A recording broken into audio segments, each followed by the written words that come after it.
Anticipated falsely and prematurely declaring victory, saying that he won. He did not win. He has not won. The president falsely depicting the counting of votes as a fraud and an embarrassment. That is not what is going on. What is going on is the normal democratic process. Almost everything President Trump said in his declaration of victory was not true. It is true that he is ahead in the polls right now in Georgia and North Carolina. Whether or not Biden will ever catch up is a matter for Georgia and North Carolina and their election officials to decide. It is not true that he is winning Pennsylvania or winning Michigan or winning Wisconsin. They are still counting votes. They have literally millions of vote-by-mail ballots that those three states are counting. It may well be that President Trump ends up winning this election. That might be once the ballots are counted. But what President Trump just said was undemocratic and false and premature. It is not accurate to say that he won. We do not know who won this election.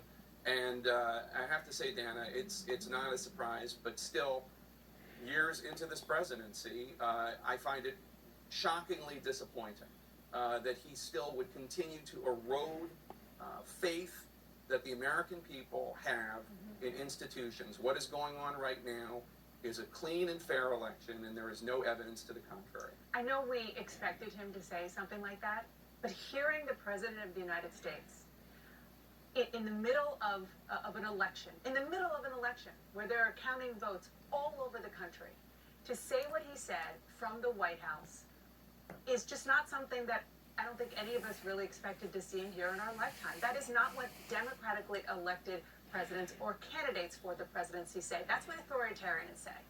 And when he said that that people are going to be disenfranchised, the only person right now at this stage of the game who is trying to disenfranchise voters is Donald Trump, because he is saying the voters whose votes have not yet been counted in the states that he doesn't want them to be counted in don't count.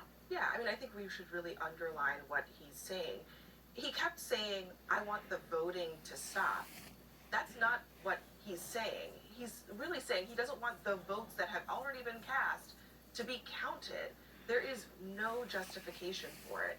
It's shocking, and it's really beyond the pale. I mean, he called it a fraud to count ballots in the United States of America. It's undemocratic.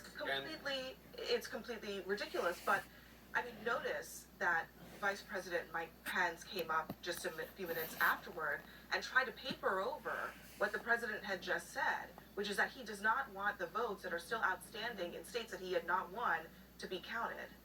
You can't paper over that when it comes from the mouth of the President of the United States from the White House. You know, Vice President Pence tried to say something that is a more traditional idea of we are grateful for the people who have voted for us.